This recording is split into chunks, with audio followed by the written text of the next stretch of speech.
I imagine that right now you're feeling a bit like Alice, tumbling down the rabbit hole. Let me tell you why you're here. You're here because you know something. What you know you can't explain, but you feel it. You felt it your entire life. That there's something wrong with the world. You don't know what it is, but it's there, like a splinter in your mind, driving you mad. It is this feeling that has brought you to me. This is your last chance. After this, there is no turning back. You take the blue pill, the story ends. You wake up in your bed and believe whatever you want to. You take the red pill, you stay in Wonderland, and I show you how deep the rabbit hole goes. All I'm offering is the truth, nothing more. For we are opposed around the world by a monolithic and ruthless conspiracy that relies primarily on covert means for expanding its sphere of influence, on infiltration instead of invasion, on subversion instead of election, on intimidation instead of free choice, on guerrillas by night instead of armies by day. It is a system which has conscripted vast human and material resources into the building of a tightly knit, highly efficient machine that combines military, diplomatic, intelligence, economic, scientific, and political operations. Its preparations are concealed, not published. Its mistakes are buried, not headlined. Its dissenters are silenced, not praised. No expenditure is questioned, no rumor is printed, no secret is revealed. But I am asking your help in the tremendous task of informing and alerting the American people. And now, welcome to another episode of Down the Rabbit Hole. Here's your host from federaljack.com. It's Popeye. Ladies and gentlemen, welcome to another live edition. It is January 30th, 2014. It's a Thursday edition, although for me it's my Friday because tomorrow I'll be taking off. So tomorrow I'll be running a rebroad of something special for you, or maybe I'll upload something. I don't know. Well, I'll figure it out. But I'll have whatever airs tomorrow night. It does not matter. It'll be filled with knowledge and love and information. So make sure you tune in. Anyway, tonight, for you, I am bringing back to the airwaves two of my very close personal friends and some of the smartest human beings I know on this planet. My two good friends, Aaron Dykes and Melisa Melton of Truthstream Media. Welcome back, guys. Hey. Hey, thanks for having us. Yes, thank you for having us. Appreciate it. It's been too long, you two. Thanks for acknowledging our friendship. Well, you guys are more than just like, two researchers I know, or. We survived the 16-hour live broadcast with you, where we just went on for. I mean, that's something that not a lot of people can say they've ever done. That will be our bonding moment. Yeah, that was our bonding moment forever. We bonded. And only we know where the bodies are buried. Yeah, exactly. What did Aaron call it? The most ill-conceived fundraising event we ever did, because we didn't even bother mentioning that we were trying. But to it was a fund. fundraiser. Yeah. We just did 16 hours of nonstop radio, which was is good like stuff. Well below minimum wage, but whatever. Yeah, exactly. So should we ask the president to sign an executive order on that? Hey, he has a pen and a phone. Yeah, I like. Isn't that what he said? Yeah, no, we don't live in a dictatorship. No. He just has a pen and a phone. I've got a pen and a phone. So what is that? I guess the Constitution, that's just garbage. The whole, he doesn't have a Constitution. He has a pen and a phone.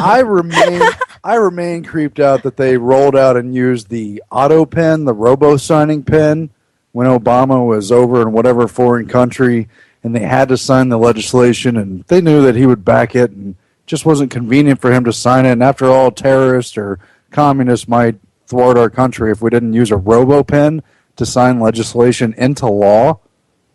Anyone else know what I'm talking about? Yes, I know all about what you're talking about. But, you have to sign the bills to know what's in them in this country, okay? So you sign it first, and then they'll let you know. So the whole system's on autopilot. It's just thousands of pages of laws, but ignorance of the law, that's no excuse. Because criminals follow laws, so it all works.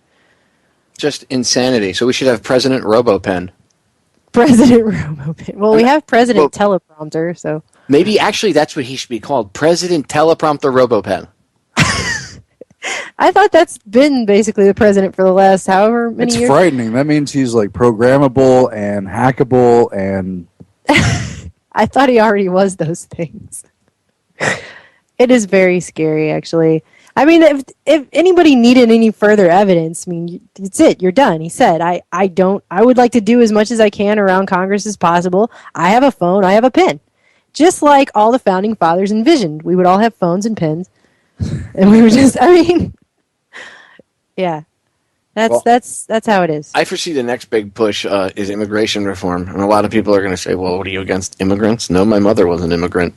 She came here. Of course, my mother also had to do things the proper way, and she actually came over on a boat, and she actually had to do things the proper way.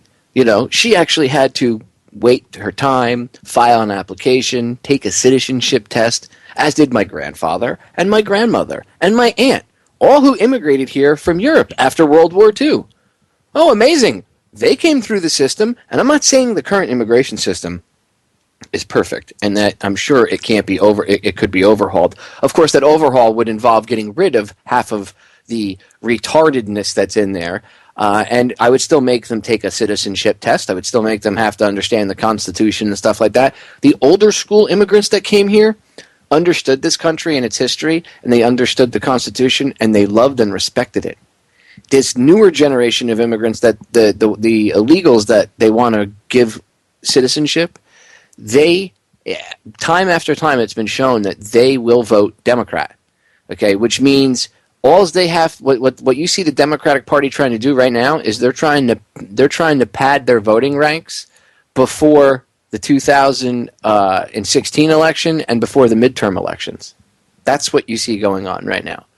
They want to pass that so that they can literally say you have, we'll say you bring in, I'll just throw a number out there. We'll say there's 9 million illegals that would automatically get citizenship status. Well, that means that you have 9 million new voters that will probably vote however the Democrats tell them to vote, right?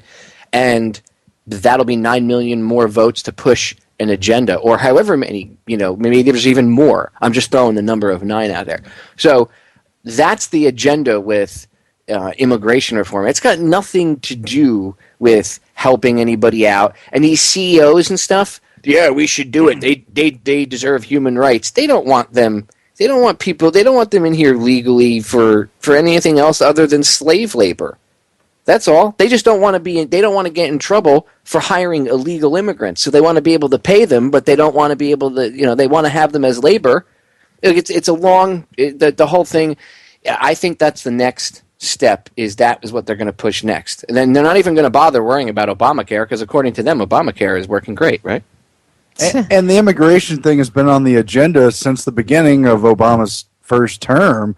It's just they knew that they would get to one agenda after another, and that would be a clear second-term agenda, because it'll piss so many people off that they want to wait till there's no voting to worry about. It'll be blamed on him for anything that's seen as negative about it, but they'll get votes across the aisle, because don't forget, the North American Union is forged out of the Council on Foreign Relations. It's not forged out of the Republican wing or the Democrat wing. Oh, you've got some very shady allies on all sides of the fence, and they're working behind the scenes to bring in that cheap labor and streamline what they tell us is free trade, but what is really a trade block. Kind of the opposite. Jeb Bush, who many people think could run in 2016 or 2020, or his son will run for president one day, George P. Bush, P for Prescott. He's running in Texas now as Hispanic Bush. He's written Immigration Wars, Forging an American Solution, so he will have his counter-proposal to Obama. In substance, they'll probably be very similar, but there'll be certain differences that they iron out and make big deals about on Fox News and the other channels. But deep down, they're all looking for amnesty for, like you said, the cheap labor reason. And Jeb Bush was also an architect on the North American Union documents. I mean, it's what a horrible deception. That's what I'm saying. Yeah, but you know what? What's really effed up is if you think about it, when they want cheap labor, right? That's their push for cheap labor. Look at that part alone. What they're still thinking in their mind that these people, once they give them citizenship, that they're still looking at them as they're not human. The only reason why they want them is because they're like, oh, well, we'll just give them, we can still pay them cheap, but now they can stay here in the country legally. Well, wait a minute. What happens when they go, okay, I'm a citizen of your country, and I demand you treat me equally and like a normal human being, so I want a raise. Then what? Then what, are you going to fire them and try to replace them with something even cheaper than them? Oh, robots. I mean, they'll do it. Well, that's happening anyway. Well, that's what I see. I mean, Yeah. honestly, the immigrants are just being used as a way to push an agenda. It's not anything to help them. What the powers that shouldn't be do is they go out and they search. First of all, they divide us up by groups, and then they take each individual group, find the hot button issue, and exploit the living crap out of it until they're done with that group, and then it's on to the next one. And that's backed up. Just the other day, we were watching Food Inc. to review some of the food politics, and they were talking about how some of the major meat processing plants, Tyson's one of them, there's other, had been exploiting for years low-income minority groups, black workers in the factories. But once they got chewed up and spit out and wanted raises and benefits because it was detrimental to their health to work there, they had to be 1 to 2 hours from where they lived to work in these plants. Well, they started rolling in illegal immigrants. And when they did some of those show raids on illegal immigrants, they would even sometimes bust inside those plants, but they would only kick out a few individuals, never hold the companies accountable. And, yeah, you're right. When they're done with them and can't exploit them anymore, they'll bring in the robot labor force. Or someone else, maybe. Maybe it'll be Pacific people or Chinese people.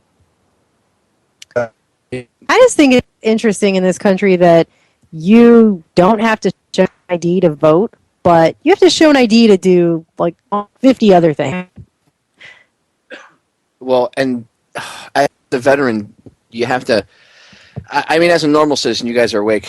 But as a veteran, I understand, and anybody that is a student of the Revolutionary War, but a veteran, I understand because I served and men and women who died, fighting for certain beliefs and certain rights. You see this stuff going on today, and it's like, it's the exact antithesis, like 180 degrees in the opposite direction of what the founders and what the people, the farmers that got up, when people say the founders, they often, I'm not just talking about Benjamin Franklin or Washington or Jefferson or Adams or those guys, or Alexander Hamilton. I'm talking about the farmers who aren't named, whose names you do not know. John Smith, who got up, put down his pitchfork, his musket, and said, I'm going to go kick some British ass because I'm tired of this crap.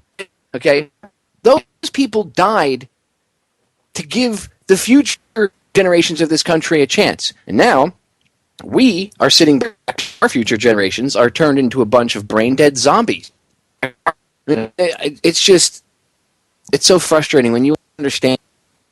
When I hear people go, like I posted a comment the other day. How on Facebook sometimes I post comments or a status update to kind of try to just cause conversation amongst people. Well, I did it on the on the Katy Perry performance from the Grammys, right?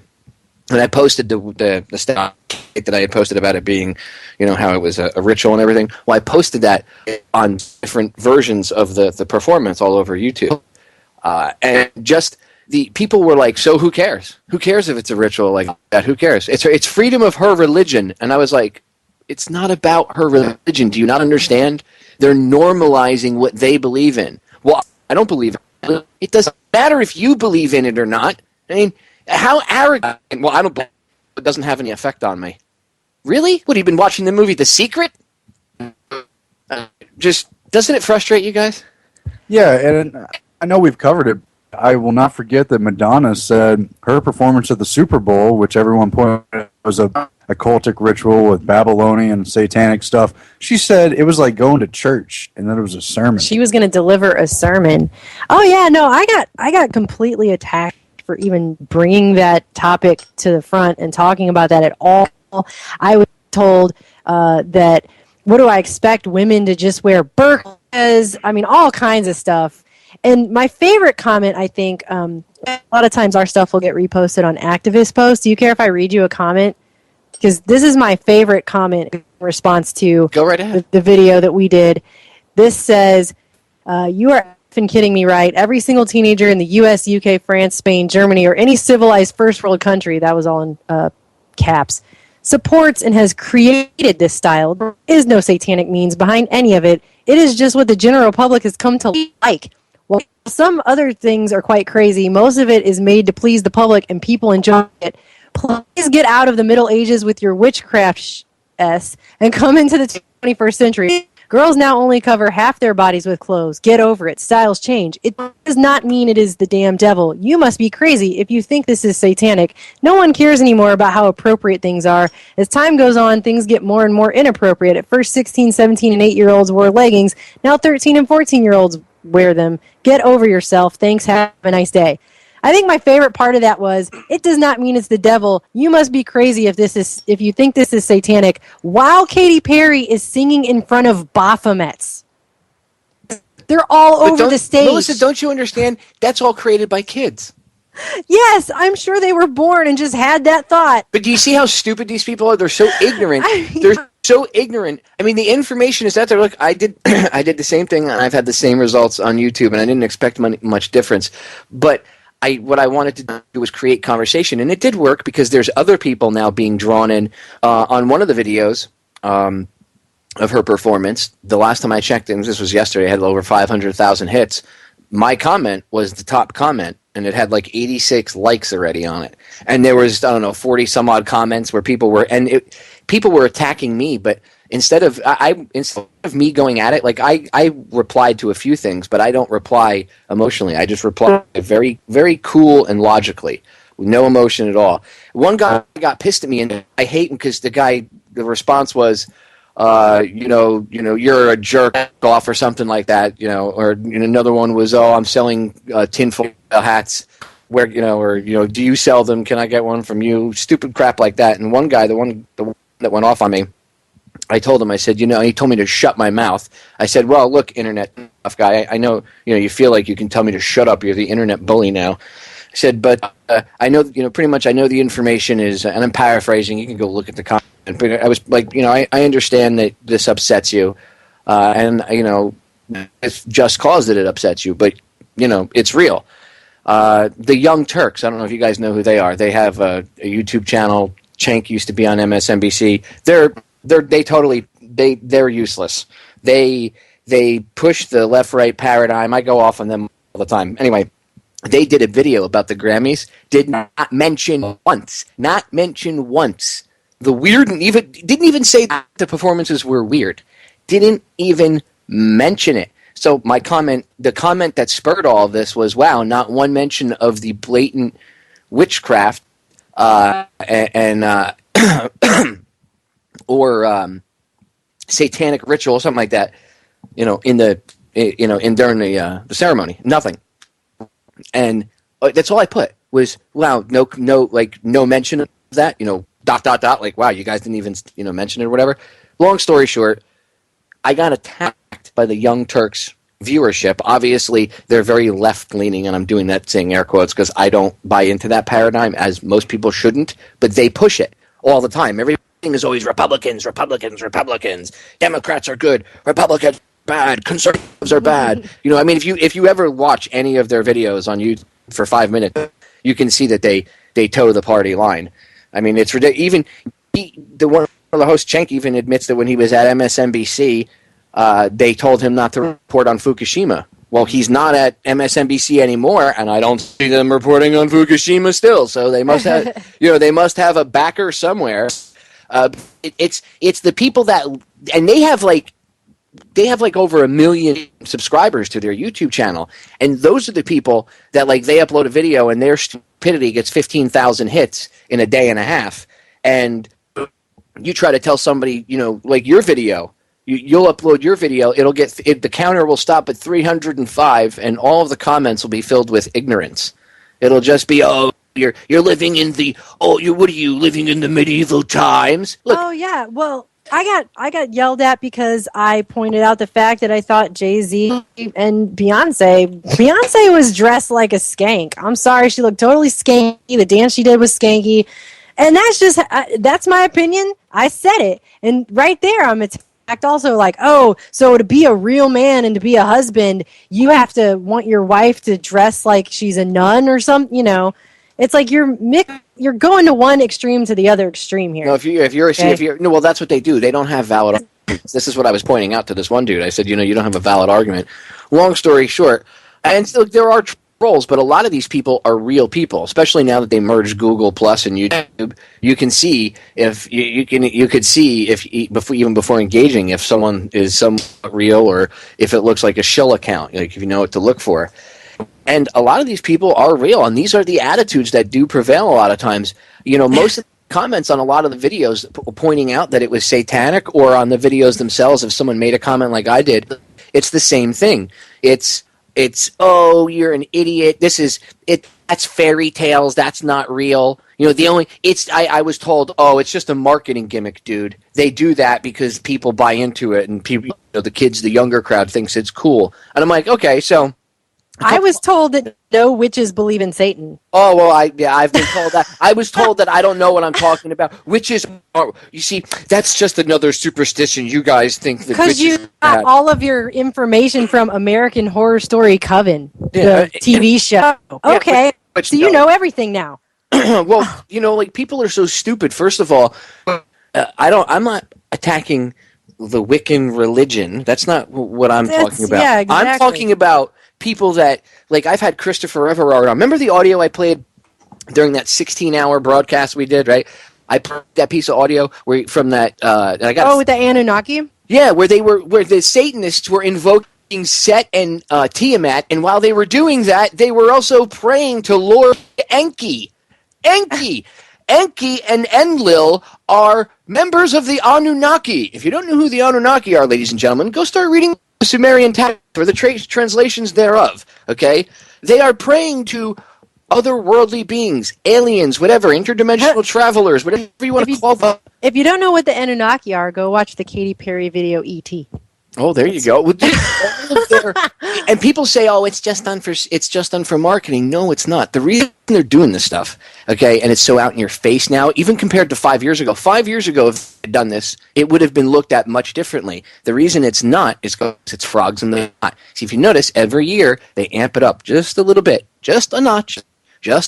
So next year or the next performance, like I said. This happened. This whole thing, the Grammy performance, takes place during a holiday, a 1 week period, holiday period, in Satanism anyway. That is a preparatory week period up to Candlemas, which just so happens to be February 2nd, which also just so happens to be the date of the Super Bowl. So here's my prediction: we're going to see some really interesting stuff at the halftime show. Okay. And if you look back over the past 10 years or so, I think a relevant question would be, because I remember they brought on MTV producers and announced they were going to start handling the Super Bowl halftime shows, and that was where you saw that sharp downward slide. So who is that team? Who picked them? Who authorized them to be so influential in the culture when they're obviously bringing out all these occultic, satanic, dark, symbolic themes? Ever since they brought out Britney Spears and NSYNC with Aerosmith at the Super Bowl, and then had Justin Timberlake and Janet Jackson showing her breasts, and then Britney and Madonna and Christina doing their making out weird making out wedding ritual thing.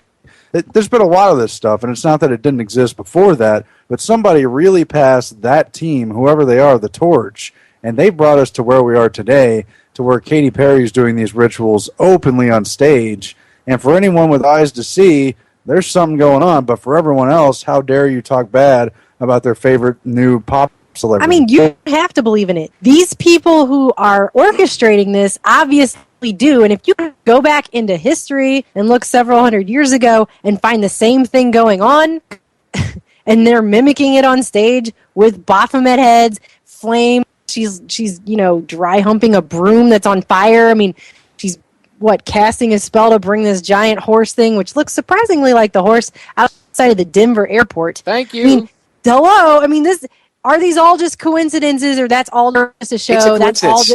I mean, come on. Melissa, it's a coincidence. Stop it.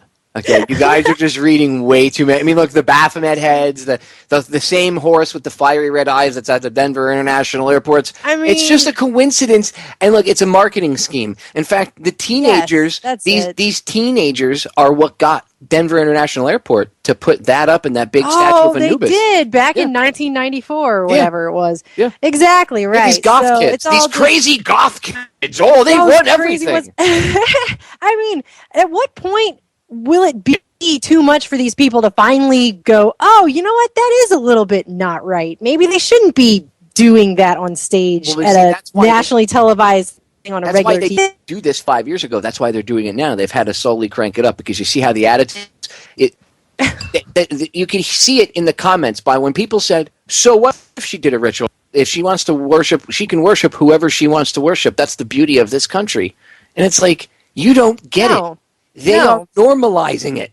They're normalizing it not only for the older generations, but that's only like a quarter of their target audience. What about the 8-year-old who's watching it at home? Bingo. That's their target audience.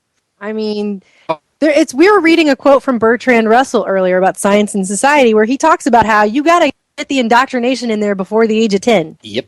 To make it real effective. He talked about vaccines and food and indoctrination to change the way society actually thinks. And that's what they're doing. And he also talks about how it needs to be set to music. We could read that quote when we come back. Yeah. I'll let you read it because you have a more pleasant voice than Aaron and mine. So I'm sure the listeners would rather hear you read the quote. So break sneaking up. Ladies and gentlemen, do not go anywhere. We'll get back more on mind control, food, and wherever the path leads us. With Aaron Dykes and Melisa Melton from Truthstream Media. Two of my favorite people on the planet. Stay tuned. Aw, you too. We are back, ladies and gentlemen. Hanging out with Aaron Dykes, Melisa Melton, Truthstream Media. Guys, shamelessly plug everything really quick. Your YouTube channels, Twitter. Buy our stuff. Buy our stuff. We got things. T-shirts. Actually, that's funny because we put up we were just joking around the other night, and he put up a fake commercial for our T-shirt store that we never tell anyone exists on Redbubble, and people were just immediately like, "See, this proves it. They're shills. They're totally shills. They're trying to say," and it's like our 190th video that we've ever put out that we finally even mentioned we had a T-shirt store, and now it proves we're shills. See, that proves it. They did 189 videos just to sneak their T-shirt store in, which we make a whole $1 off every shirt we sell. And he was only showing it in a video to show that, like, I did some art that he's You're proud satanic. Of. So we're obviously just trying to sell people stuff. You're part of the Illuminati, and you're a sellout. It was the longest plan we ever had, where we would make 189 other videos over a 9-month period just to sneak our T-shirt store in there. But yeah, so we're youtube.com/TruthstreamMedia. We're at TruthstreamMedia.com. It's Truthstream News on Twitter because we couldn't fit it all in. And then Truthstream Media on Facebook, Google+, and I don't know, everything there is. Just search for Truthstream Media. You'll find us somewhere. I'm not even familiar with half of those things. I don't even know what all we're doing. I mean, we're out there somewhere. But, by the way, just so you know, if you think dancing and singing is a satanic ritual, then you're mistaken. That's what this guy told me. So we sound like conspiracy theorists also. No, instantaneous. I was told that instantaneously I must be you damn Christians. You know, that's the problem with that. Like, first of all, I didn't say what religion I was to you, did I? I never professed any religion to you. I never once said you should, God, Jesus. I never said that at all. Never mentioned the words God, Jesus, Bible, or anything like that. Never said anything like that. I just point out, well, if you think witchcraft, automatically you must be one of those Bible thumping. Oh, because that's the way the media has portrayed it in the movies, TV shows, that anybody that points out witchcraft automatically must be the crazy right-wing Bible thumping people up the street that don't let their kids watch TV, right? Remember all the 80s movies that were like that? And they beat their kids, and they probably sexually abused them too, those goddamn wacky Christians. I never said anything. I wasn't coming from a religious standpoint. Anybody that knows me and listens to the show knows how I feel about religion and my thoughts on what the Native Americans call the Great Mystery. That's what I've been ever since I came across that, and I knew that years ago, and I had forgotten about it. And recently, I came across a clip of Russell Means talking about it, and I was like, "Oh, perfect!" So I've gone back to using that again. That's the perfect explanation for whatever the energy really is, right? But automatically, if you point out this evil stuff, you're a Bible-thumping moron who can't be taken seriously. They have to put you in that label, in that box, so you're automatically put into the category. That way, at least 50% of the population doesn't want to talk to you because I don't believe in God, or I'm not a Republican, I'm a Democrat, so I'm not a Christian, or whatever the hell, whatever retarded thinking. And it's got nothing to do with it. You don't even have to look. I've had atheists tell me, well, I don't believe in God or the devil. Those are fairy tales. Well, it doesn't matter if you don't believe in it. The people that are controlling a good portion of your life and want to control all of it believe in it. So, I mean, it doesn't matter if you believe in God, if you don't believe in God, if you believe in unicorns that fart rainbows. It does not matter. It doesn't matter if you think aliens created us. They have their own set of beliefs. And however creepy and weird it may sound to you, okay, it's the truth. People were getting mad at me because they're like, oh, you think they just do weird satanic rituals? It's all stupid hearsay. And it's like, what happens when you've interviewed somebody that investigated this stuff and deprogrammed cult members and literally witnessed ceremonies being stopped and things like that? Then what do you do about that? Oh, well, they're making it up to sell a book, but they're not selling a book. Well, they're just making it up to get on your radio show. Why would they make it up to get on my radio show? Like, who the F is tuning in? It's not me. I know we have a decent amount of listenership, but I'm a realist here. I don't think I have millions of people tuning in at this very moment, right? Come on. I don't pay people to come on. I don't have a huge sponsorship. You know what I mean? But people don't think like that. People are so cynical because there has been a lot of, things that do get, whatever you want to call them, scandals that get out, and people know that they can't trust everybody. But people have been, the mindset has been, you can't trust your neighbor, you can't trust anybody else out there, and it's been pushed so much that now everybody is suspect, no matter what. Sure. Well, and for this guy to say, if you think singing and dancing is a satanic ritual, you're mistaken. It's like, no, I think Baphomet is satanic. Why? Because the sigil of Baphomet is the official insignium of the Church of Satan. Okay? And that's who she was singing and dancing in front of on stage. Freaking Baphomet. Go back and watch the video. They're standing right behind the flames they're shooting up off the stage right before she gets, burned at a broom or something? I mean, that's what I'm talking about. How can people, argue all day. It's just singing and dancing. It's whatever. These people, it means a lot more. There's another question that got raised. Why do you think it was 33 weddings with the mass gay wedding or whatever it was that happened? Why was it 33 and not any other number? But exactly. If you bring that up, that's just crazy. That's a conspiracy theory. But it wasn't 32. It wasn't 34. It was 33. Like the degrees of Freemasonry. Oops, what? No, that's crazy. Why would I even bring that up? Well, that's what catches my eye is why are we dealing with the calling cards of secret societies here? They throw out the term Illuminati a lot with the stuff Jay-Z or Beyonce are talking about. But what a lot of people don't realize is that's what's going on. If the whole world was satanic and satanic, had the edge taken off of it, and it was just like, rolling, it was just like the Christian world or something. Or if the whole world was Christian and they were doing Christian rituals that were done in secret societies, wouldn't you still want to know why the secret power structure is showing you these symbols that the average person doesn't understand, doesn't know what's going on? Doesn't that maybe mean something? The Illuminati, the Bavarian Illuminati, which originated back in 1776, was continuing along an ancient tradition of occultic symbolism and occultic agendas and, various degrees of trying to rule the world. And they used, at the time, reading societies. They would literally shake down publishers to try to get controversial and subversive literature published so that it could influence entire continents. That's when, literacy reigned supreme.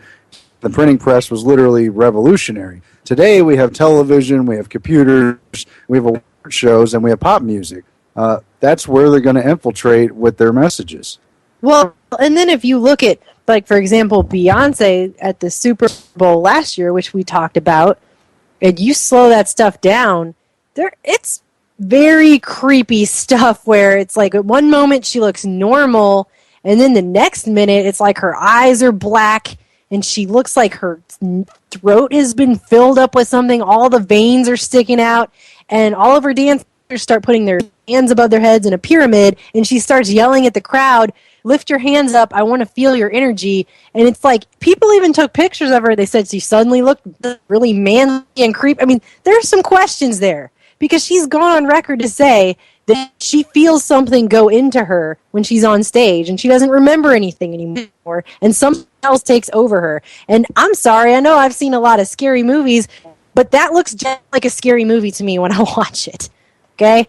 So, I mean, I'm just putting that out there. Make me a crazy conspiracy theorist? If so, fine. That's just an observation. It gives me the freaking creeps. But, well, that's why they've conditioned the younger generations when they tell them, oh, your parents don't know anything. Their generation is, you know, they're don't pay attention to anything they say because, you know, they're old-fashioned or whatever. That's why when you go, well, you know, she's doing this.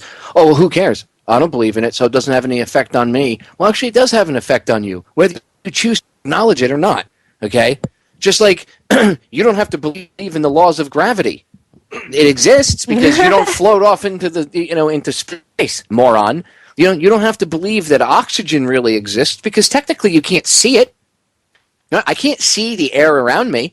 I can feel it maybe when the wind blows, but I can't see it physically. I can't really see the air. So I don't have to believe in it, I guess, but I breathe it.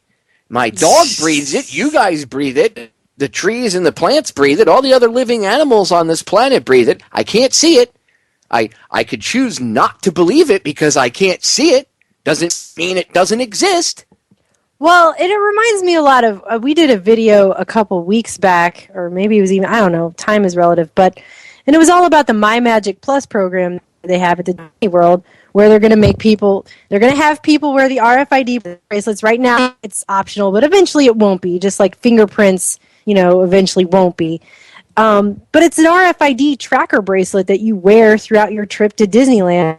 And they're going to do a thing where the characters that dress up like Mickey, the people that walk around dressed up like Mickey in the park, you know, will be able to use the data from the RFID bracelet to know your children by name so they can walk up and be like, hey, little Timmy, what are you doing? You know, that's creepy to me. And I did a video about that, and I got all kinds of attacked because people just love Disney. If you say anything bad about Disney, you are just a horrible, horrible person. How dare you?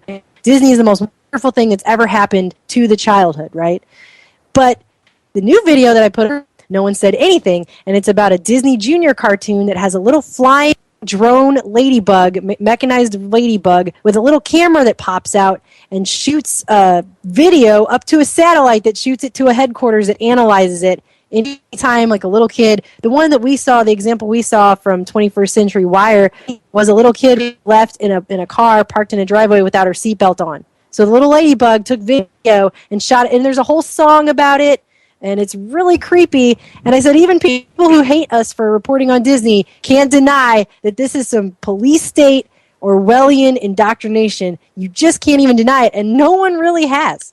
I've yet to. I guess someone probably will, you know, now that I've said that, but no one's denied it, so they can't even deny it. Like, it's so in your face, and that's the point with this, you know, Grammys. This stuff is so in your face now. What was the one they had last year, or was it the year before, where what's that chick's name? But she got up on stage and she had an exorcism performed on stage, and she was levitating. Was it Lady Gaga?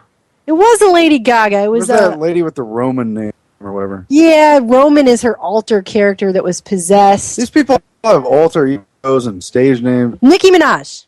It was Nicki Minaj. Well, you see, people don't understand. Like I said this when I was talking about this the other night. I don't get mad at them.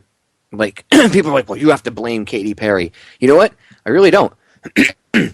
I can't blame Katy Perry or Britney Spears or any of them, Lady Gaga. You know why? Because on a junior level, on a junior varsity level, I might, if I didn't understand what was going on. But because I've delved into the disgusting rabbit hole that is mind control and sex control slaves and what they call the freedom train and Kathy O'Brien and all that. If you understand what these people go through, you know, Bryce Taylor, go read Thanks for the Memories by Bryce Taylor and the other book by Kathy O'Brien, The Transformation of America, and then read Fritz Springmeier's books too. How to Control. I think it's a long title. It's something like How to Make an Undetectable Mind Control Slave, something like that. Fritz has talked about it when I've had him on before. You'll see what these girls and I'm sure even the men go. Well, I know the guys go through it too, but they use the females more because sex sells, and it's easier to sell a hot woman to both men and women than it is a hot guy to both men and women. It's easier to sell that sexy feminine figure, and they do. And these women, they literally, Aaron, like you said, they have multiple personalities. People have to understand. Look, if we're going to get through any of this, in order to get through the shinfo, what I call shitty information, you can't look into mind control for 5 minutes and go, when you see this stuff, go, MK Ultra, and then when people go, okay, explain it to me, you don't really have any real, cohesive argument or logical, rational statement to make. But you also don't have a basis to allow you to understand what you're talking about because people haven't done the background research. Bingo. But even on the surface levels, you have to realize these artists are not choreographing all of the stuff that they're doing, particularly in the high-profile Super Bowl and music award show stuff. There's a common program of that stuff, of bringing in these dark themes and pushing it on these artists. And we've seen tweets from some of these artists talking about how they made me say these lyrics, they made me do this stuff in the music video. Frankly, these artists are being peddled. They're not making all their own decisions up there. Yeah, so that's just on the surface level. If you look at Katy Perry from a year ago and look at her today, she looks like she's been through hell. Dude, case in point, look at Miley Cyrus. Again, when she did the Damn TV Music Video Awards, we talked about this. Remember she had that little rat mouse suit on, whatever? When she came out, she was stroking her hair like she used to when she had long blonde hair when she was Hannah Montana. Okay, right before that, she came out. You can go look this up. She came out and said, "I killed Hannah Montana. She's gone. She's dead." Okay, now if you understand that Hannah wasn't a fictional Disney character, Hannah was actually one of her identities. It was a compartmentalized identity. When they say they killed Hannah, they killed her. They destroyed that identity. That identity no longer resides inside of her head. I'm sure there's probably fractured segments and shards of it floating around in there because that's what happens. Okay? But that was an actual personality. Multiple personalities. People go, well, that's no, because they see on TV. Well, that's normal. No. Let's get something straight.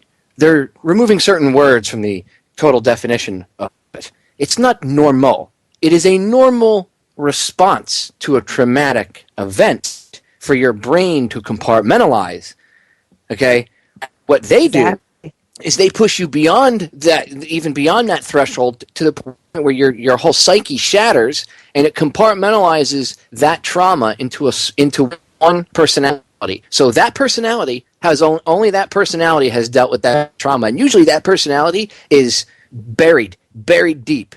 And then other personalities, one or more, may arise in order to protect and never allow that personality to be hurt again or allow that to come out. And some of these personalities will be a complete different personality change, where the person could go from someone that's loving to someone that's, a stone cold killer. And in certain instances, they've been trained as assassins. People say, "Oh, this is crazy, Popeye." This is not crazy. They've been doing this. Miley Cyrus, the assassin. MK Ultra. MK Ultra. Just people need to go look up MK Ultra. They need to go look up the ties that MK Ultra has to Disney and all these Disney music industry stars that are constantly having these crazy, weird meltdowns that everyone's like, "Oh, it must be the drugs." Really? How come you don't see just normal other people on supposed normal drugs? Doing that. You don't see those kind of weird-ass meltdowns. This is the kind of thing you see, these crazy, ridiculous things happen to these people. Isn't there a whole other hallway with the super soldiers, trained assassins you're talking about, where they're put on a particular class of hallucinogens and really coaxed into that alternate personality to fine-tune the kind of instruct. You know what I'm talking about? Oh, yeah. Well, dude, they use drugs and alcohol and all that because it's a method of control. It knocks down barriers, it loosens inhibitions, it makes programming them much easier. The only drug, and this is not only from Kathy O'Brien, I've heard this from other people as well, but Kathy O'Brien's book pointed this out, and that's what I say, go read her book, Transformation of America, as well as Bryce Taylor's book, Thanks for the Memories. You can get them both. I have books. You can rip them off from the ebook section. I suggest you buy the physical copy, but if you want to read the ebook to start, go to the download section on federaljack.com and look for the ebook icon. Click on it, and it'll open up the ebook downloadable page, and it's in there. Thanks for the memories and Transformation of America. And they all say the same thing, that they go through this. You know, they use chemicals, but the one thing that Kathy O'Brien said was the one drug they weren't allowed to have was cannabis. It was the only thing they weren't allowed to have. I've heard that. And it's because it doesn't have mind control effects. It actually has quite the opposite. It stimulates free and open thought, and it actually helps the immune system, and it causes the body to start repairing itself, and it helps the body heal. And when you're being traumatized, they do not want that. Well, even LSD didn't go how they want, but prescription medications might be a different story. Well, and I guess the bigger to pull back a little bit from that, the bigger issue here is this is all social engineering. I mean, that's what's going on here. That's what's going on with putting that on regular television for, because no little kid, like I said, no little kids who aspire to be singers someday and have no idea about all that stuff watch the Grammy. That never happens, right? I mean, this isn't on like some Showtime at midnight on a Saturday. This is on CBS on a regular evening. But see, they're not. People don't take into account. They're not looking at the bigger picture. Again, they're very myopic. They're right up against the wall, looking at the painting rather than 20 feet back. They're not thinking that when we were kids. I mean, they had music stars and stuff, but when we were kids, the heroes of the day were still firemen and astronauts and stuff like that, right? Military men, stuff like that. Exactly. Nowadays, the heroes of the day are actors, sports players, and these music stars. So when the kids who are being told to look up to these people as idols, they're so awesome, they're on TV and in their faces who you should look up to, and then the people they look up to are performing satanic rituals, it doesn't take a frigging rocket scientist to put two and two together. Unless, of course, you've been brushing up on your communist core, and then you think 2 + 2 = 5. Well, yeah, I mean, that's the whole point. They want you to say it's just singing and dancing. They want it to just be okay with you. And if that's okay with you, then what they do next year might be okay with you too, which might be even more ridiculous and horrible. I mean, that's the whole point. It's the ratcheting up of what is accepted. I'm going to tell you right now, I'm willing to predict that the next MTV Music Awards, not the halftime at the Super Bowl would be interesting in and of itself. I have no idea. I'm sure it'll be something Illuminati type symbolism, whatnot, but or occultic symbolism, I should say, whatever. But I'm forecasting for the next MTV Video Music Awards and the next Grammys, music, because music is a big thing that they use to push mind control with. If you think it was crazy with Miley Cyrus and Katy Perry, just wait. Next year, it's going to be even crazier, and people are going to look back at what happened here at like it's tame, just like they'll look back at the stuff that happened 3 or 4 years ago at the time that we thought was wow, or blatantly doing symbolism, right? And people go, "Oh, you're just crazy. You're looking way into it. You crazy nutbag conspirators." I predict the next Super Bowl will be weird, but it's all I'm going to go ahead and make a prediction for the year after this one, and then the next year after that. Sure, go right ahead. Baphomets. I'm going to go with Baphomets, since that seems to be the thing they like to put all over everything. Who's performing this year? What's the name of the guy? Who is performing this year? It's Bruno Mars, isn't it? Oh, Bruno Mars. And isn't Mars the god of war? Uh-huh. And there was something else I saw on it that's connected to it, too. If the messages of this music and whatever else flies over people's rational thinking, all the better, because it goes right into their subconscious. But people still won't believe this, but they've been talking about this for sure for many, many years. And we've got this quote here. It's perfect for what we're talking about. I don't know. Do we have time to read a quote real quick? Go ahead, read it. Oh, that's right. I wanted you to read that quote. Go ahead. Okay, I'll shut up. This is Bertrand Russell. This is from The Impact of Science on Society. 1952. He says, "I think the subject which will be of most importance politically is mass psychology. Its importance has been enormously increased by the growth of modern methods of propaganda. Of these, the most influential is what is called education. Religion plays a part, though a diminishing one. The press, the cinema, and the radio play an increasing part. It may be hoped that in time anybody will be able to persuade anybody of anything if he can catch the patient young and is provided by the state with money and equipment. The subject will make great strides when it is taken up by scientists under a scientific dictatorship. The social psychologists of the future will have a number of classes of school children, and they will try different methods of producing an unshakable conviction that snow is black. Various results will soon be arrived at. First, that the influence of home is obstructive. Second, that not much can be done unless indoctrination begins before the age of 10. Third, that verses set to music and repeatedly intoned are very effective. Fourth, that the opinion that snow is white must be held to show a morbid taste for eccentricity. But I anticipate it is for future scientists to make these maxims precise and discover exactly how much it costs per head to make children believe that snow is black and how much less it would cost to make them believe it is dark gray. So that was 1952. And this is a guy who was in the Royal Society of Science. This is a guy who was a Fabian socialist, one of the key members of the London School of Economics, very influential, one of these guys who is regarded as the genius of his time. No one other than Einstein could be smarter than Bertrand Russell. What he says should be accepted. And I'm reading this off an article on ukcolumn.org, and they make a great point that they introduce through the beginning of the book that this guy is a very dull but delightful mind, and what he says seems reasonable and humanitarian, and after a while they soften up the reader for what end up being disgusting conclusions presented as desirable or, worse, inevitable. And it's about this emerging world government system, very new world order, the falling influence of religion, the falling influence of the family, how they're going to use forms of mind control through the cinema, education, through radio, yeah, which is what they had at the time. What do they have now? Television.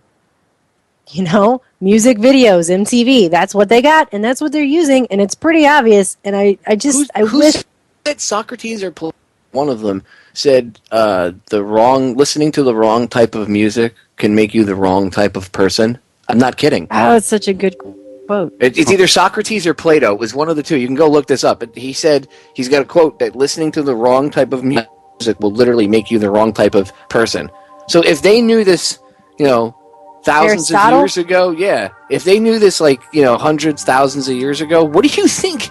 You don't think they know this now? Oh, no, that's old school, Popeye. Oh, because things that happened 2,000 years ago, they don't mean anything today. Because, things that you learned in your past 20 years ago, you don't learn from, right? Oh, wait a minute, you do. Oh, well, maybe we should pay attention to past history then. I don't know. I guess you can color me a historian because I care about what happens in the past. What you learn from it. Who said the more things change, the more they stay the same? It's the same old archetypes, Bam. It's always forms of good versus evil. I'm going to cut us off right there, Aaron. I want to pick this up on the other side of the break, but he's 100% correct, ladies and gentlemen. And it's just called over and over again, used to control us. Unplug. Stay tuned. We'll be right back. 3 short minutes. Don't go anywhere. Ladies and gentlemen, we are back with our number 2. Tonight's live edition of Down the Rabbit Hole. January 30th. Where the hell, by the way, did the first month of the year go? Holy crap. I had surgery 5 days before Christmas, and it's been this Friday. It'll be 6 weeks already. Just seems like it went by so fast. Anyway, hanging out with me for hour number 2, as well as hour number 1. If you didn't hear it, go back in the archives and listen. My good friends, Melisa Melton, Aaron Dykes, Truthstream Media. I suggest you check their stuff out. 2 all-around awesome human beings. Hey, guys. Thank you. We think that about you, too. You guys are absolutely 2 of my closest friends. I love hanging out and chatting with you guys. So, well, I feel that way about you, too. Thanks, man. We have some very interesting conversations off air. So we try to bring as much of we can on air, but so Aaron, in hour 1 we got cut off because we were deep, and we got a little bit cut off, and you were in the middle of making a point, and I had to cut you off. So if you can remember where we were, yeah, sure. I mean, we were talking about all this mind control stuff, how they use our entertainment, how they use press, how the Illuminati used the printing press and shook down publishers to infiltrate, books and stuff of the day with their messages and to get controversial stuff printed. Today they do the same thing with music. And we're talking about Bertrand Russell and the impact of technology on society, the impact of science on society. And basically, technology is neutral in its most basic form, but it's also revolutionary. And depending on whose hands it is in, it could change things quite a bit. But at the same time, the more things change, the more they stay the same. With the case of technology, that's because it's being cultivated and developed along with the science by the same people who've been in control for many hundreds, if not thousands of years. The Rockefellers, for instance, have funded many of the major, if not most of the major developments in genetics. The more things change, the more they stay the same. Even as we discover the infinitesimal, tiny things that happen inside our body and inside our world, a lot of the power dynamics remain true. A lot of the archetypes remain true. A lot of the same old adages end up being true. Bad advice will yield bad results, right? The more things change, the more they stay the same. Attributed to the French author Jean-Baptiste Alphonse Carr. But apparently it also comes out of a proverb making the observation that turbulent changes do not affect reality on a deeper level other than to cement the status quo. And I think that's what I'm really talking about, that turbulent changes, technology, scientific discoveries don't affect reality on a deeper level other than to cement the status quo. What do you think about that?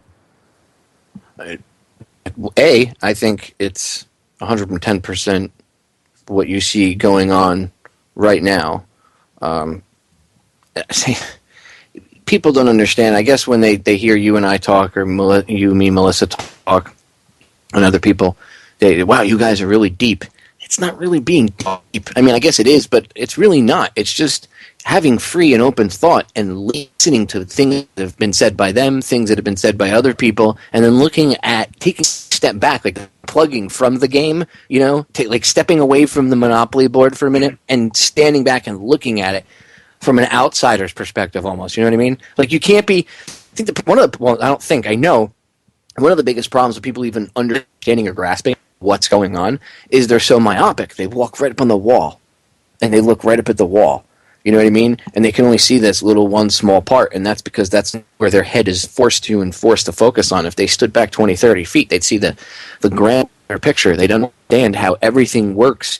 If you just look at it as a music performance and them trying to, get some attention for their record or whatever, okay, yeah, fine. But if you look at it that it's part of a bigger agenda and it's part of pushing something, and this is something I wanted to touch on in hour one and I forgot. A lot of people will say, well, what's the big deal about Satanism? Well, before I even get into that, I've had Mark Passio on about this. If you go back to 2011, it was around, I think it was October, around like the 28th, somewhere around now, 2011. I did a show with Mark Passio about this. And we went into detail about it. You can listen to it. Mark and I are good friends. I've been chatting with him. He's been really busy, but we're trying to figure out a good time to get him on live so we can talk about this stuff again. But we went into detail about the occult on that broadcast. It was really, really long, and it was done off air, and then I aired it. So there's in the archive of it, there's no breaks or anything. It's just me and him talking for about 2.5 hours. I think it's in the 2011 archives. It was like October of 2011, around there. Anyway, you have to have a deep understanding of something. If you look at Satanism, okay, you have to look at it like Freemasonry. It's the best way to describe it. That's the way I described it the other day to somebody that didn't understand it, because they were like, well, I know people that are, Satanists, and they love the earth, and that's all it's really about, is loving the earth and being in tune with, this and that and everything. Okay, that's the New Agey stuff. That's the stuff that Mark and I have talked about. People attack me and call me New Age because I talk, I mix my theories of, quantum physics and my understanding of the universe and stuff like that, and, how we can create our own reality and things like that. Or if I talk about love or the love frequency and stuff, Bruce Lipton, people are like, well, that's New Age. No, that's not New Age, okay? What's New Age is that stuff, okay? That's the stuff that they're pushing. That's that New Agey stuff, okay? Where, witches love the earth, and and if that's what Wiccans believe in, if that's what that's fine. I don't care. Okay, but that's not what the powers that shouldn't be believe in, and that's not the energy that was being invoked with that ceremony that Katy Perry was taking part in, okay? And it doesn't mean that I'm a Bible thumper or anything like that. You have to look at it like the Freemasons, okay? And this is what I meant by bringing them into it. Freemasons have, and Pike talked about this, the outer rings of Freemasonry and the inner rings, the outer degrees and the inner degrees. The outer 3 degrees are what they call the blue ring of Freemasonry. It's kind of like a buffer zone, okay? If they present the outside world, them doing good stuff, raising money for sick kids, things like that, right? Just being a fraternal type of organization, right? And people see only that. And most of them know only that. They don't even know what goes on behind the scenes. Because, as I've talked about before with many researchers, Freemasonry, the Illuminati, is actually a secret society inside the secret society of the Freemasons. So what better place to hide your secret society that's being outlawed than inside of an open and free secret society? Right? That is exactly what happened with the Illuminati. It's exactly what they did. And it's the same. People have to understand that that's the same type of thinking that they do with Satanism. They get people to think it's new agey and, oh, we love the earth. And look, if there are Wiccans out there that I'm sure listen to the show, I'm not trying to offend you guys. If that is your belief, that's fine. But they're using you like the blue rings, the outer 3 rings of Freemasonry. The insiders do not believe, oh, I love you. Oh, they might believe in loving the planet, but let me tell you something. They human sacrifice. They kill women and babies, preferably, okay? You think I'm nuts? Go look it up. They kill guys, but they really prefer women and children. If they kill a male, it's a male child, and it's usually during. You want me to get graphic? One of the things that these sick bastards do is they like to have anal sex with little boys, and at the height of their orgasm, they slit the child's throat. Do you know why? Because they believe that there's energy, Kundalini energy, that travels up the spine. And as it travels up the spine, they release it by slitting the child's throat. See, the male drawing blood is symbolic because we can't give birth. So their power of life is to take it. That's why they always have to spill blood in their ceremonies. It's absolutely disgusting. But I don't believe in it. I don't actually know if it really gives some evil entity power, but their belief in it alone, I know does, because I understand that the way you look at things and perceive things creates reality, okay? Quantum physics tells us that. I've explained that on so many levels. So if these people really believe in it and are doing these evil things, they are emanating that evil energy around us. You can feel it and you can see it. So it doesn't matter if you believe it or not. These sick pieces of shit do this. And to the people that go, well, I don't do that. I'm Wiccan or I'm this or, I'm a Satanist that believes in living the earth. Okay, look, again, you're being used as a buffer zone. So the outside world sees you guys as, what's presented. And they say, oh, that's not too bad. Okay, let them, live and let live, which is, okay, fine. If that's all that you believed in, that's well and good. But the people that are really in control and that are behind these ceremonies are not you. They don't think like you. They certainly don't act like you. And believe me, they would kill you and your children as soon as look at you and drink your blood if they could. They are evil personified. And I'm not Bible thumping. I'm not, oh my God, the rapture's coming. It's got nothing to do with that. This is from years and years of research and understanding. What do you guys say? That's dark stuff, Popeye. It's the truth. No, but it's the truth. Maybe that is far off the deep. Well, it is the truth, and that's why it bothers me so much when I have to hear people tell me it's just singing and dancing. It's like, you just need to go look it up. You have no idea what you're talking about. Your ignorance is astounding, and it's because of people accepting it as just singing and dancing that it's allowed to continue. If more people would just if enough people got outraged, that kind of stuff wouldn't be on television. And if they understood that a lot of these ceremonies, that now it might be like a lot of the New Age stuff, it might be a version of an older ceremony that during that ceremony in old times they actually sacrificed people. And it was thought of as, well, that's part of the religion. And look, this stuff does have that, it has these deep, horrific roots, and it's a lot of people don't like to talk about it. It makes people really uncomfortable, like how the one ceremony I talked about, like I said, about slitting the kid's throat. Oh, yeah. But they do it. Okay, That is what they do. I don't That think is what it's they do. awesome. You know, I'm not. Do you think I was happy to find that out? I mean, when I I read read Kathy O'Brien's book, Melissa, I got nauseous. Yeah, nauseous. no, I've read some of it, and it's really hard to take.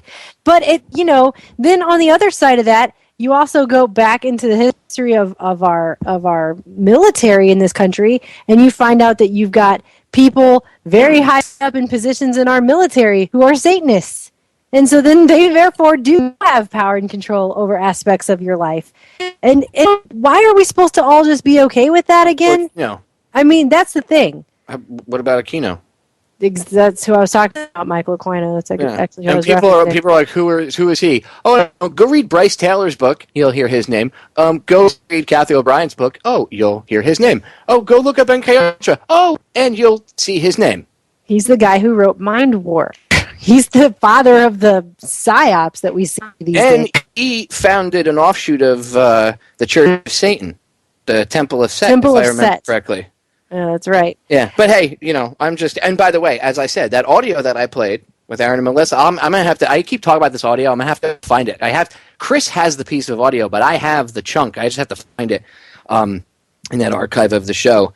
But it's literally them invoking Set and Tiamat. So you have a guy in the military, Temple of Set, and then I've played this audio before, and I'll have to bring it out again, so the listeners can hear it. And you guys heard it, so you can back me up. They were invoking Set and Tiamat, and at the same time praying to Lord Enki.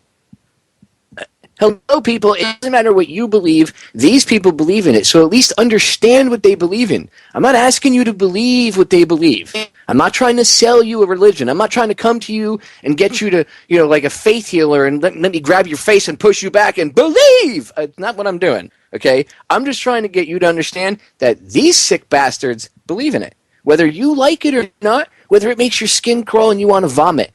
You think I like this stuff? I just have the balls to talk about it because my whole life I've always been the guy that isn't afraid to bring up the stuff that makes other people uncomfortable. But guess what? It makes me nauseous when I read Kathy O'Brien's book. When I read what her and her daughter went through, when I read what Bryce Taylor went through, it makes me physically ill. That's a good response. That's your body responding to negativity. Okay? Stop being afraid of that stuff and just embrace it. Read this stuff and, learn, understand this is real. Because if you run from it, I'm sorry, but you're being willfully ignorant. You're willfully allowing the wool to be pulled over your eyes. And to me, that's just as bad as, clapping these guys on while they rape these women or do whatever other horrific things that they do. But it's just singing and dancing. It's disgusting. Well, I feel bad with those women. Look, Gaga. I pointed this out to you in another broadcast we did. Lady Gaga, a couple months back, she was doing a tour, right? And she had to stop doing the tour. And she could no longer perform and everything. She had a hip injury. She had to have surgery. I looked up that injury, right? Because I was interested. I was like, joint injury. I remember Kathy O'Brien and others, Bryce Taylor, many others, saying that one of the things they did to cause trauma and to shatter their personalities was to pop their joints. Pop their bones and everything, their joints out of place and everything. And popping a hip out would be immensely painful. I'm sure that would probably cause somebody to pass out, right? So I can only imagine. And by the way, when they do this, one of the things they do is they feed them a cocktail of drugs that won't let them pass out. So that way, their mind has no other way other than to shatter than to deal with the problem. They force it to use this emergency mind-shattering technique. Now, I'm glad I have you guys on because I can't. It's hard to have this conversation with a lot of other people or other researchers, and it's not that anybody's stupid, but not many people have done the research or understand the modification of people's personality and the society as a whole, like on a level that the two of you do. Like you guys understand it like I do, so it's easy for me to get this information out and have a conversation about it and just talk about it like this because it's the truth.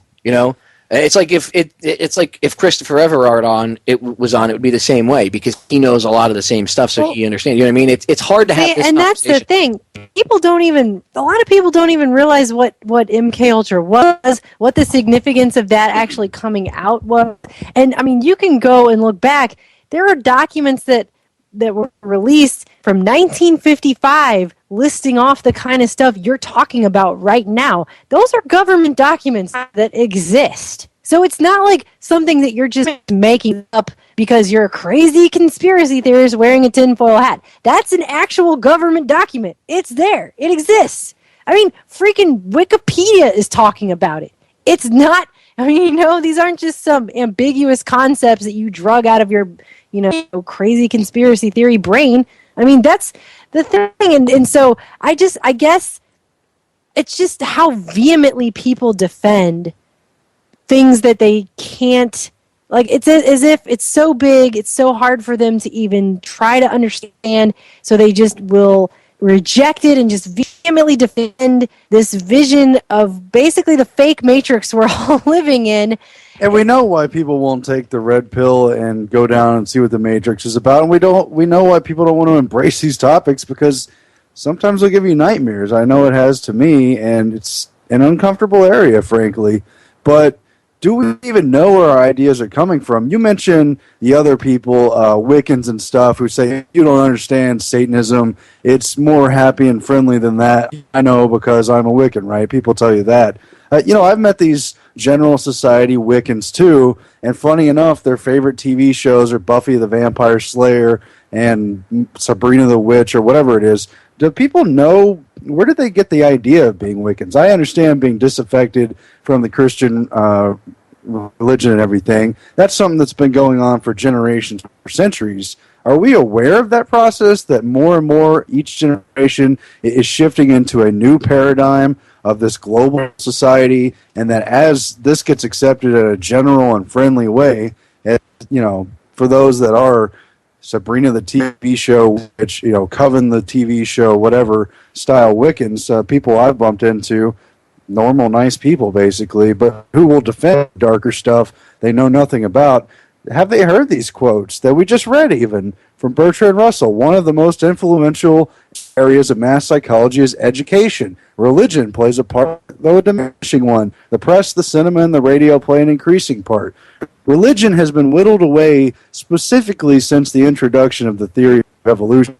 Darwin's ideas were promoted by T.H. Huxley. They were promoted from the eugenicists as a public promotions way of combating religion. They specifically framed the debate in a false debate between God and science, and specifically took on religions of the day with the emerging science and deliberately created a conflict that actually was a Hegelian dialectic conflict, so they could produce out of that antithesis and that synthesis, the thesis and the antithesis, a new synthesis. And as that happens, you know, you've got these new things that used to be underground, now accepted in the mainstream, but your garden variety Wiccan kind of gives cover for the really dark down people, right? That's something I would bring up. I mean, we've progressed on religion since the days of the Founding Fathers, where states like Virginia made you pay a compulsory tax to the church of the state, right? And they say, well, religious freedom and that kind of took over, and that the other thing of paying taxes to support the state religion fell off. But that's how far we've come in a couple hundred years. Well, total mind control, man. Manipulation of society. And now it's in that normalization phase. Like, if I played Yuri Bezmian off, I have that whole video that G. Edward Griffin did with him in 85 up on Federal Jack, but I played like this 10-minute segment I have of it, and he breaks down the 4 ways that, you know, they're going to do this. And this was in 85. And if I remember correctly, they were like halfway through in 85. And now we're in that normalization period where everything's just being normalized. It's okay. I mean, pedophilia, it's not disgusting. It's a sexual preference. Literally. That's what they're saying. I mean, and people are like, you're making that up. Go look it up. Go look it up. I talked about this last year, like 6 months ago, and it raised a stir for a minute, you know, for my listeners, and some of them went and looked it up, and they were like, oh my God, he's not kidding. You know, I mean, the DSM-5, they say they're amending it, but they had pedophilia listed as, I think it was the DSM-5, they had it listed as a sexual preference or disease, not exactly, because the light and dark sides of churches can agree on that, because the power structure, that's a disease that strikes the elite, right? I don't think it's a disease. I think it's something that was taught to them. That's in quotes, but yeah. Well, see, to me, I think it's corruption. Well, it is corruption, but I think that has to do with what they're taught from when they're kids, because they're abused. You know, I'm not defending them. See, the difference between them and like Lady Gaga and all them is, as long as they aren't going out and actually abusing people themselves, then there's the difference. They're a puppet that gets used, abused, and then they get thrown away. And these people like George Bush and stuff, he's mind controlled too. When I talked to Fritz Springmeier about this, I said to him, "Did you see the paintings that he's been doing?" And he said, "Yeah." I said, "Look at those paintings and understanding mind control. Tell me if I'm wrong. Does this not look like he's like stepping outside of himself and looking at like it's like a different personality? You know, it's like the drawings from 2001: A Space Odyssey. Literally, he looks like he's hit the walls in his programming are breaking down." And Fritz agreed with me. He's like, "That's what it looks like." I mean, you got to figure, getting old. The human brain when we're younger can sustain stuff like that. But as we get older, I mean, how many pounds of drugs did he ingest over the course of time that you don't know about? I'm not talking about the known cocaine habit, but he was mind controlled.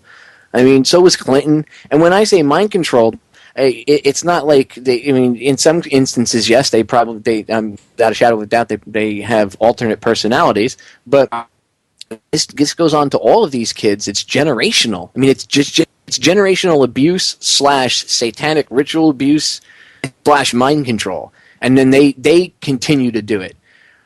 There are some people that are just that are just evil, dude, and they're just into it because they're into it. And those people, I know everybody's about light and love, and believe me, I always push everybody to love each other, and I tell everybody, end of each broadcast that I love everybody. But there's also a thing called divine retribution, and I don't know. If you're pissed off, if you're angry, and you just go attack somebody, that's one thing. But if somebody's raping little kids and slitting their throats, and they do it because they enjoy it, that's a whole other thing. That guy needs to get kicked off. Well, the Caesarships of Rome would suggest that once you've reached the point of dictatorship, you've got evil inbreeding with itself. Basically, you can't last more than 9 generations before it's unsustainable, because it reaches the point of slitting throats and dressing up and preying upon women in public and marrying horses and killing your own father. We're halfway there. Definitely poisoning your family members. That happens early on. Well, power. Well, now and we evil. can just have babies where there's 3 parents for one child, because they can just do all kinds of genetic stuff with it. So yeah, you better be careful, because one of the states I think it was Kentucky, was one of the first states to they just made they're making a sperm donor pay child support, even though he had he didn't have anything to do with raising. It's not like he even had sex with the female to impregnate her or anything like that, and then they broke up, or just they had him. They said it wasn't like an official process. They didn't go through the official process you're supposed to go through or something to declare that you're a sperm, or however that process is. Because it was 2 lesbian women who were married. Wanted to have a kid. They got artificially inseminated, and then they got divorced. And now the state is trying to make him, the sperm donor, pay child support. And then they filed for unemployment, right? Was that the same case? I think so. That's the unconstitutional family court system. I'll tell you what creeps me out about all of that. Hold on, hold that thought, because the break is sneaking up. The break. Yes, I hear it sneaking up. Don't go anywhere, ladies and gentlemen. Final segment.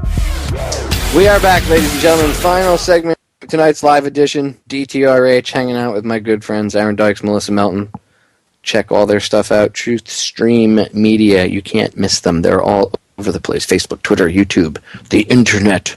They're taking interwebs. Yes, the interwebs. I love when people call it that. They're like, it's on the interwebs, and I'm like, the what? They're like, the interwebs. I'm like, okay.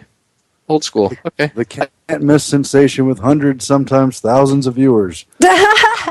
Can you do that? Sometimes it's in the tins. Can you do that in your Aaron Dykes? Platform so bountiful you can't help Yes. but not see it from off the side of a highway. It's bountiful.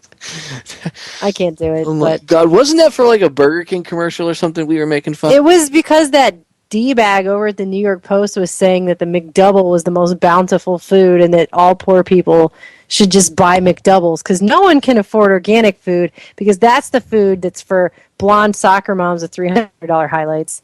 Yeah, why don't you go out and buy a McRib sandwich too? They're only made of yoga mats. They're made of hell. My wife saw that and she's like, that's nice. She has a friend of hers that eats that crap, and she told him, she was like, you need to look what you're eating. You're eating yoga mats. Nobody knows what they're eating anymore. We're filling our bodies with crap. I was meandering before the break away into another dark hallway because there's so many dark hallways in the building that we all reside in here in this matrix we live in. But I was actually wandering off down the hall of designer babies because that's the new thing. And I was just going to mention that, we live in a time where the food is completely adulterated. It's filled with chemicals. It's filled with, synthetic, who knows what is even in half of that. There's genetic modification going on in that food. Not to mention the fact that ever since the Industrial Revolution, we have all of these heavy metals that are completely polluting everything. So we've got pretty much some of the most disgusting food there is. If you really start researching the food, that will give you even worse nightmares. And on top of that now, we have all of these fertility clinics popping up everywhere. Because, not only is the food also poisoned, but so is the water, so is the air, with all of the chemtrails, the fluoride in the water, not to mention all the chemicals that are in the water, not to mention the chemicals that are running off into the water from all the CAFO feedlots, which goes to the food. Basically, it's all poisoned. I know it's a really beautiful outlook of the future. But anyway, it's all poisoned. And then you have all these fertility clinics popping up everywhere. That didn't used to be a thing. There didn't just used to be all these fertility clinics everywhere because no one could have babies. Now that's a thing because so many people are having a hard time having babies. Now, all of a sudden, this last year, a patent was introduced having to do with designer babies and specific selection of genes for specific traits that can just be added to the technology pre-existing in all of these fertility clinics. That creeps me out. Now we're talking about Gattaca. Now we're talking about the eugenics, dystopian future of, all the eugenicists' wet dreams. That's what we're talking about. That really creeps me out. You know how you can tell when there's a movie like showcasing their agenda, like Eyes Wide Shut or something? When the public goes and sees it and they come out and they go, I have no idea what the hell that movie was about. When it gets terrible reviews. Like Gattaca got terrible reviews. In Time got terrible reviews. I think Eyes Wide Shut, That's terrible pretty astounding reviews. Considering it had Justin Timberlake in it. Yeah, It still didn't do because well. no one understands. The general public doesn't understand it. But see, they're not supposed to. You see, because they're living, they're It's like living a in the textbook now. for the agenda, though. Well, but see, it's also subconscious programming. They're living in the now. Everybody is only aware of their conscious self. They're not really aware of their subconscious self, which is actually dictating like 95% of what we do. Okay, if not more. I mean, do you tell your heart to beat? No. Does it on its own. Do you tell your lungs to breathe in and out? No. I would be too busy telling myself that to be able to do a radio show or drive a car or do anything function else. or exist. Your blood flows and everything, or your body, your immune system. Your immune system fights off everything every day. Do you wake up in the morning and check off a checklist? Immune system, start. Ching. No. So, like, your subconscious is already working and doing things without you even realizing it. What do you think it's being, just bombarded with? That's why your waking conscious mind is like, that was shit. But when you go home that night, you know the old expression, sleep on it? What do you think you're doing when you're sleeping on it? You're processing what you saw while you were awake. And that changes the way you think and the way you view the world. That's why it's so much more acceptable now to do certain things or see certain things in public. Because, hey. I mean, yeah, well, that's the thing. People listening, if you haven't seen the movie In Time with Justin Timberlake, I didn't want to watch it specifically because it had Justin Timberlake. I was like, no, screw that. That's not the kind of movie I would watch. But then when someone finally talked me into watching it and I saw the agenda being portrayed in that movie, I was blown away and horrified, and I had to watch it again. And now I own a copy so that I can show it to other people who haven't seen it because it just freaks me out that badly. It's a future where everyone's been genetically engineered and pre-programmed with a clock inside of their body, and when they hit 25, they have one more year to live. And all of the money in that society is doled out as time. And then when they need to kill off a whole neighborhood of people, they just raise the price of coffee, you know? Or they raise the rates of getting from A to B. Because if you don't have enough time on your clock, you die. And of course, all the people who are the elite in this world have like a bajillion hours on their time clocks. And they're going to live forever. And they all get to be 25 forever with the help of science and technology. Of course, all the poor people get to scrounge around every day and barely make it through another day. And they're living day to day, literally. Because the currency is time. It's horrifying. It's subconscious. Okay, and you could say, I know maybe this is reaching, but like just another form of how they subliminally put things into TV shows. If you understand, you understand Gattaca, you understand the deeper meanings behind it. If people understand that these films are put out to get you to subconsciously, again, it's to change your mind about how. It's to get you to think the way they think. Okay, we're not like them, and in order to think like them, okay, and in order to be controlled by them, we need to think like them, and in order to think like them, they need to program mass, society as a mass with the crap that you see them programming. And one of the ways that you look, once you're awake, you notice certain things. Okay. I like to unplug just like everybody else, and sometimes, yes, I'll watch something. I don't have TV. I just have Netflix, so I'll just if it's not available on Netflix, I don't watch it. But there's this series I think it's funny called The League. Okay, so my wife and I like to watch it. One of the characters in The League, his name is Raffi. He runs around screaming randomly, Gattaca. Randomly not even in part of the and I know that it's an improv like comedy troupe that does it or whatnot, but who's to say somebody didn't say to him, hey, just randomly scream Gattaca, hey, give him, who's to say somebody didn't give him the idea and the guy ran with it at some point. I'm just saying it's odd that certain things like that are always, and when you understand the levels of the manipulation, you understand the meanings of certain things, and then you start to watch other pop culture, and it's getting worse now. It's getting a lot worse. If you remember probably 5 or 6 years ago, they admitted, the media and whoever they admitted that they were going to start, instead of having actors for commercials and then actors for TV, they were going to start using TV and film actors in commercials, and sometimes they would have them in the commercial as their character. And that was out of the ordinary back then. There were TV commercial actors, and then there were TV actors. This is only 5-6 years ago, right? Now look. Now most of the commercials you see there's actors that you might not see on TV, commercial actors. But a lot of the actors now you see are in character in these commercials. You know why they're doing that? They're blending reality and TV. They're making it harder for people to tell the difference between reality and this false reality that they present. What do you think reality television is about? Reality television was never, ever, ever about entertainment. It's about programming. It's about getting you used to having cameras everywhere, but it's about them presenting to you. Remember, it's about presentation. It's about your perception of things. Like my company commander in boot camp said to me, it doesn't matter if you're doing something bad. It matters if I perceive you to be doing something bad. It's about perception. And the perception is not for you. The perception is for the dumbed down, retarded masses. And when I say retarded, I'm not being nasty, or I'm not using it as a pejorative. I'm saying you're not being PC. Well, no. Well, see, that's the thing. They get people to say, "Oh, that's not PC." Retarded. If anybody understands mechanics, like I was a mechanic, you can retard an engine. It means to slow it down. Okay, like retard the timing on an engine. Well, we as society have been retarded. Yeah, we have. Anybody wants to know a little bit more about how they can make reality look real or fake or blended or do whatever they want to it with television, they need to just go on YouTube and look up a video called Stargate Studios Virtual Backlot Reel 2009. That'll blow your mind away. Stargate Studios Virtual Backlot Reel, 2009. And that's just showing how they use green screens to make things look absolutely real. They're absolutely 100% not real. There's a video. Is that the one where it shows you, like, Ugly Betty and all that stuff? Yeah. Yeah, I have it listed on YouTube under a different name, but I've seen the exact video. I showed that to my wife probably about 2 or 3 weeks ago, because she used to watch the show Ugly Betty, when it was on TV, when we used to have cable back in the day for a short, brief period of time, because one of the places I lived, it came free with the rent.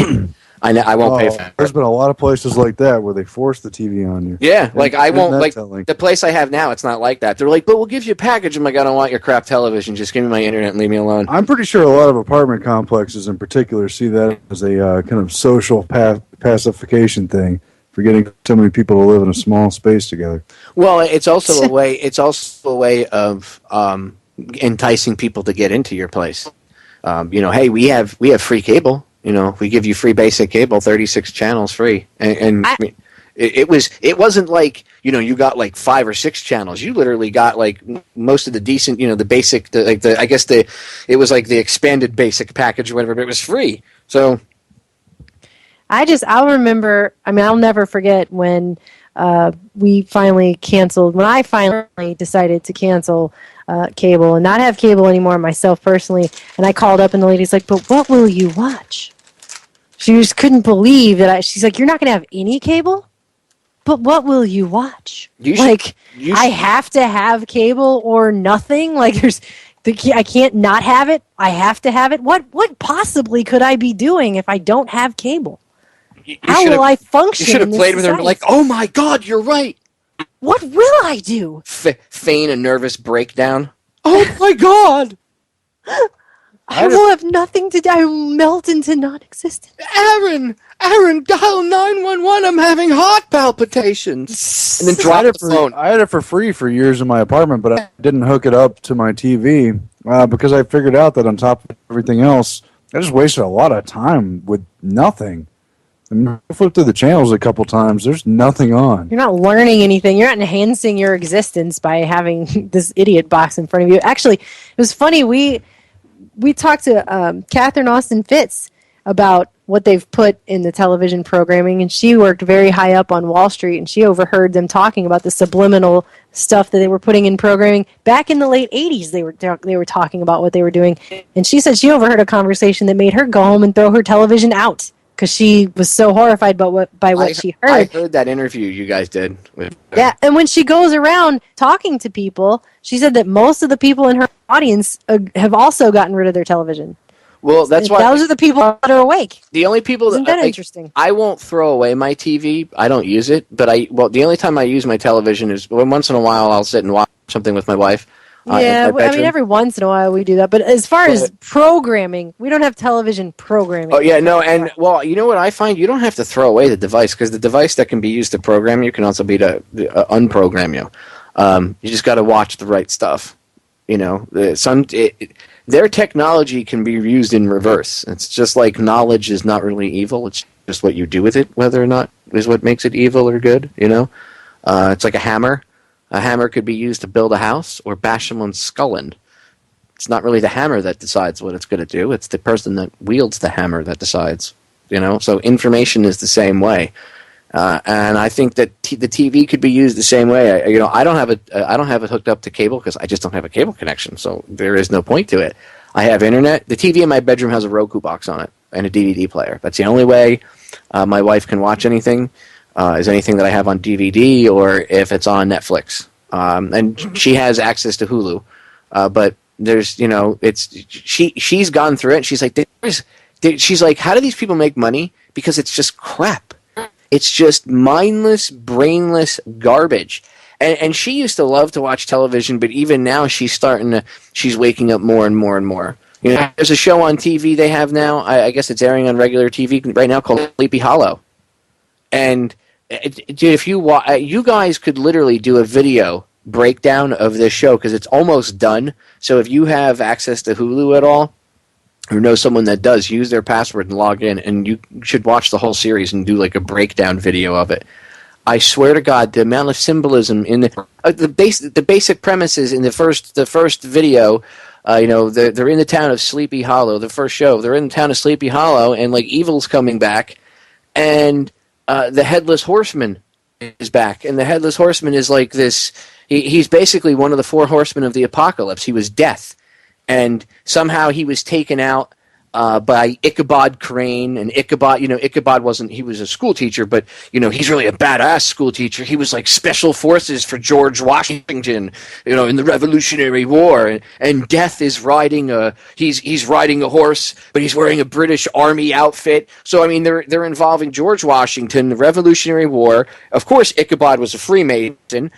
There's Freemason symbols all over the place, and not even just. Again, when I say Freemason symbols, I should probably say Freemason/Illuminati symbolism, not just the standard Freemasonry symbolism, but even the more occult stuff that's hidden from like I explained earlier, the outer rings. And it's just all over the place. And there's a little bit of fact mixed in with just complete garbage. And the problem is people are going to formulate their opinions based off of that, because it's got some historical stuff in it. They talk, the Revolutionary War, George Washington, the Constitution.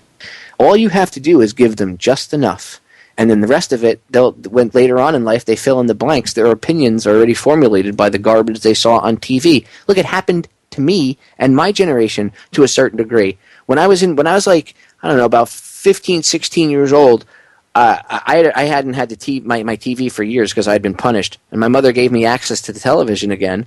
And because I had stopped getting in a lot of trouble, and I didn't want it because I realized that the first time I sat down in front of the TV, there was nothing on that interested me, and I was bored out of my mind. So I got up and I just said, "Yeah, I really don't care." And from that time on, I've really never plugged in and given a crap as to what's on, when it's on. I mean, I didn't really care from when I was younger when she unplugged the TV. When I was in I would say like 10 to like 13, 14.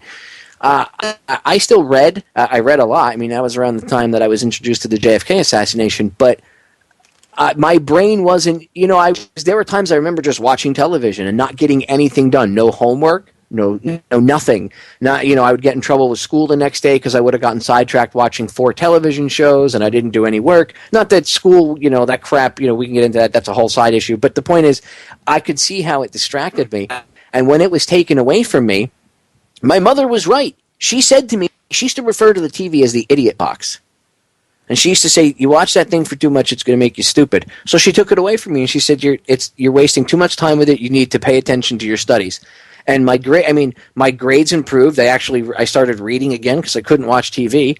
And lo and behold, that's how I stumbled. That was upon the time one of the books that she got me introduced me to the Kennedy assassination. So, I mean, who knows? Would I have even looked into the Kennedy assassination as young as I did if I was too busy tuned in watching cartoons or whatever other brainless crap is pumped out? You know what I mean? It's just singing and dancing. Ugh. Singing. As far as the symbolism, I think we're all familiar enough with the idea of double meanings. Well, there's more than just 2 meanings to any given symbol. It's kind of more like a totem pole, where as you go deeper and deeper, there's yet another meaning, yet another meaning. The Bible talks about the 7 seals. There's like sevenfold meanings for any given significant symbol.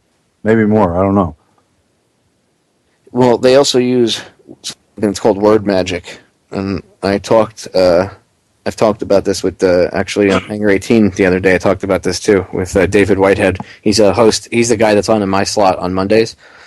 Great host, by the way, ladies and gentlemen. You got to listen to his archives. Great guy. I'm going to work on getting Dave on the broadcast, but he's into this stuff too. And we discussed. We were talking about this a little bit. People need to understand that the meanings of words have been completely altered and just twisted around, and it's called word magic. I mean, look at the word understand, for instance. Kev Baker and I were talking about this last night too. In the instance of if you're dealing with a police officer and he says, blah blah blah blah blah, do you understand what I'm saying to you? If you say yes, I understand you. Okay, why do you think when they're taught to scream that, the cops are taught to scream that at you when they have their guns pointed at you? Because if you say to the cop, I don't understand you, okay, the cop might think, at least in his training, he's going to think you're defying him. And who knows, you might get shot or tasered. Okay, but if you say to the cop, even though you're under duress, and technically the way it works, even with contracts, if you're under duress, it makes the contract null and void. But I digress. They have their gun pointed at you and they scream, "Do you understand?" Or even if they're being polite and you say, "Yes, I understand," you're saying, "I stand under your authority," meaning they can literally put their boot on you. Okay, you are beneath them. That's what you're saying to them. That's what "I understand" means when you say it to a police officer or a judge. Yes, I stand under your authority. You have to understand UCC, Uniform Commercial Code. You have to get a copy of Black's Law Dictionary so you could look up a lot of these definitions and see what it means in legalese, because that's how they nail you, okay? And a lot of these words, when they say something, they mean the other definition of it, not the definition that you know. I mean, look at government. People don't even realize the word government. It's a Latin. Steer the mind. Right, it means to control the mind. It's two words, Latin, a verb and a noun. Govern, and then ment, which is mentis or mind. And it's govern means to control, and then the mind. So, to control the mind. And everybody's like, "Oh, I love government." So you love mind control? That's what you're saying. I love being told what to do. That's what you're being saying. Well, I need to be told what to do. I couldn't possibly live without someone telling me, "Well, what I do, Popeye, I wasn't told what to do." Oh, no. Have free thought? I mean, what did we do before we were being told what to do? Oh. You know what I mean? Like, no one ever answers that question. It's the simple questions. When people debate me, I throw stuff out like that, and that's when I get, "Shut up. I hate when people..." And then I'll tell them they're resorting to a logical fallacy. "I hate when people fall back on logical fallacies. I know I used an ad hominem attack against you, but I have no other option with people like you."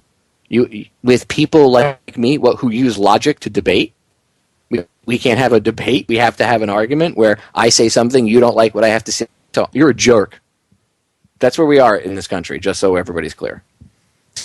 It's just singing and dancing. That's going to be my new argument for everything now. It's just singing and dancing. You don't like it? It's just singing and dancing. Well, philosophically, the contractual agreement for government, comes out of fear, the idea that we need this common defense, and so we'll agree, regrettably, of course, to a limited government for the common defense of everyone. Well, look where that road leads. I agree.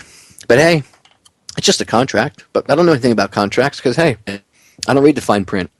I just sign here where I'm told. By the way, that's why they made it illegal to not sign your tickets. Remember, I think Congress actually put that you had to sign tickets or something like that. Or maybe it's on a state level that most of the states made it. You had to do. The reason they had to do that is because people were realizing that if the only way that ticket stuck to them was if they signed that ticket.